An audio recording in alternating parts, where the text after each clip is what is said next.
Apa dosanya? Apa salahnya? Berapa triliun negeri ini pernah dirugikannya?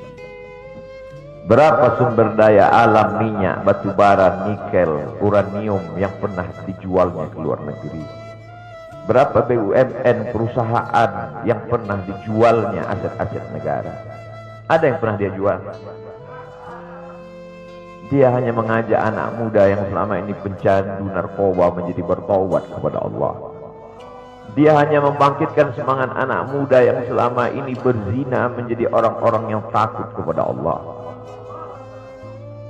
Dia hanya mengajak mereka yang memakai baju hitam, pakaian hitam, berubah menjadi pakaian putih. Mereka berusaha untuk memutihkan catatan amal baik mereka di hadapan Allah. Dia hanya menyadarkan umatnya supaya sadar bahwa politik itu penting. Angkatlah pemimpin yang adil dan amanah. Dia hanya sedang mengajak umatnya supaya jangan memilih pemimpin kafir. Salahkah perbuatannya? Tidak. Dia tinggal negara demokrasi. Dalam dunia demokrasi, siapapun berhak untuk mengajak menyuarakan kebenaran. Dia tidak melawan sultan, dia tidak melawan ulil amri, dia tidak melawan siapapun. Dia hanya melawan ketidakadilan. Hari ini saya berangkat setelah sholat subuh menuju airport, naik pesawat. Setelah naik pesawat, naik mobil. Setelah naik mobil, jalan macet, saya mesti turun naik sepeda motor. Setelah naik sepeda motor pun juga tidak bergerak, jalan kaki. Akhirnya sampai kemari. Dalam hati saya berkata, celaka betul orang yang mengatakan kemarin katanya tidak ada akan menyambutnya. Sudah 3 hari, saya pikir 3 hari tidak ada orang lagi. Saya akan datang bisa duduk berdua dengan beliau. Saya tidak datang mau ceramah, saya tidak datang mau tausiah, saya tidak datang mau tablik akbar. Ternyata yang menyambutnya seramai ini, sebanyak ini, orang berjalan kaki, anak-anak muda berjalan kaki, orang tua, ibu-ibu duduk di pinggir jalan. Apa yang membuat mereka datang kemari? Satu, cinta. Lahu baru ni'aliha ahabbu ilayya wa asfadi balwaha, kata Qais.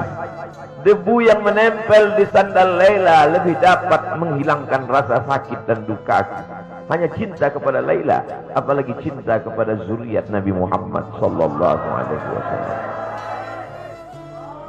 Andai engkau orang alim, andai engkau hafal kitab, andai engkau mengerti kitab kuning, banyak ilmumu, tapi ada kebencianmu kepada ahli bait Rasulullah sallallahu alaihi wasallam, hilang keberkahan ilmu. Andai engkau punya derajat seperti seorang wali, andai engkau diangkat Allah sebagai wali, maka jatuh derajat kewalianmu hanya karena kebencianmu kepada ahli bait. Apa kata Kiai Haji Maimun Zubair? Ahli bait itu seperti Quran yang lapuk. Andai ada ahli bait itu yang nakal, yang jahat sekalipun, dia tetaplah seperti Quran yang lapuk.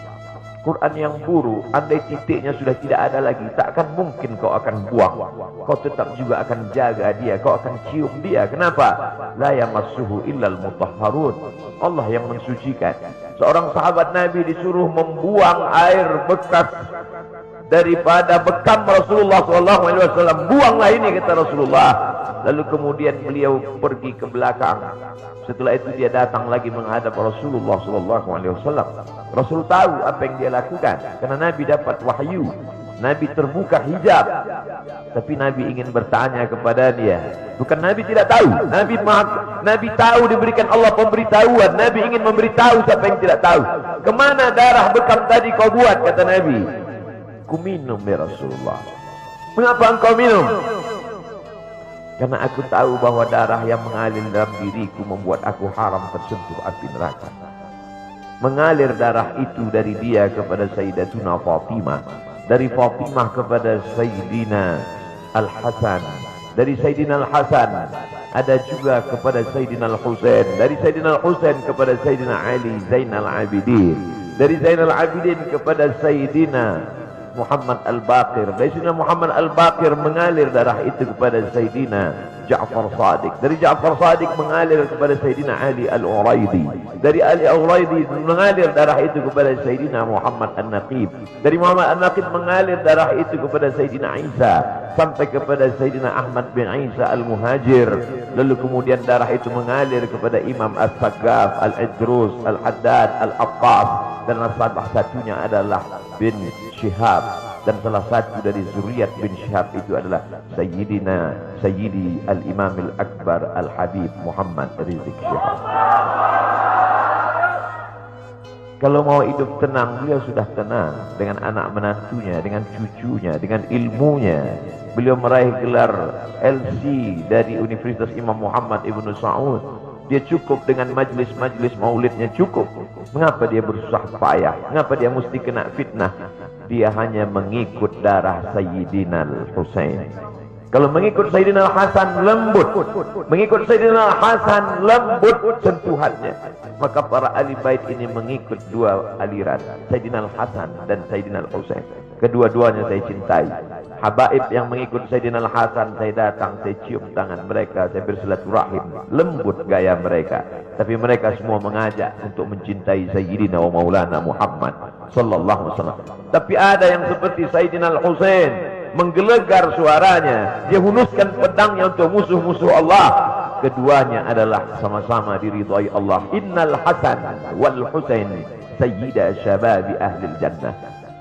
Yang mencintai Sayyidina Al-Hasan, mencintai Sayyidina Al-Husain, yang mencintai zuriat mereka, keturunan mereka, maka dengan cinta itu bekal kita menghadap Rasulullah sallallahu alaihi wasallam.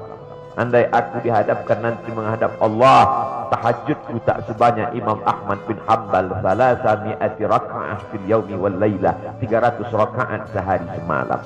Andai aku dihadapkan kepada Rasulullah sallallahu alaihi wasallam, maka jihadku tidak sebanyak Sayyidina Khalid ibn al-Walid. Setiap jengkal kulitnya, setiap tetes darahnya tak lepas daripada tebasan tombak, anak panah dan pedang. Andai aku dihadapkan kepada Sayyidina wa Maulana Muhammad sallallahu alaihi wasallam, amalku tak sebanyak Abdurrahman ibn Auf. Lalu apa bekalmu, hai Abdul Somad? Adakah ceramah-ceramahmu itu bisa kau jadikan bekal menghadap Allah? Tidak. Sebagiannya sudah diambil oleh tatapan mataku melihat berapa subscriber, follower, dan viewer. Abdul Somad mungkin habis amalnya sudah riya. Satu-satunya yang akan kujadikan bekal menghadap Rasulullah hanyalah aku pernah mencintai keturunanmu. Aku pernah mencintai zuriat.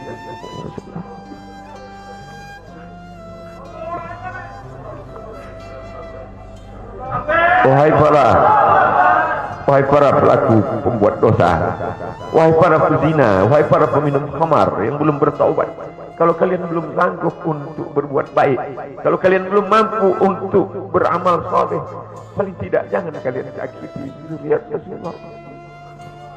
Jangan kalian keluarkan kata-kata, jangan keluarkan kata-kata fitnah. Bagaimana kalian akan menghadap Rasulullah? Bagaimana kalian akan menghadap Rasulullah?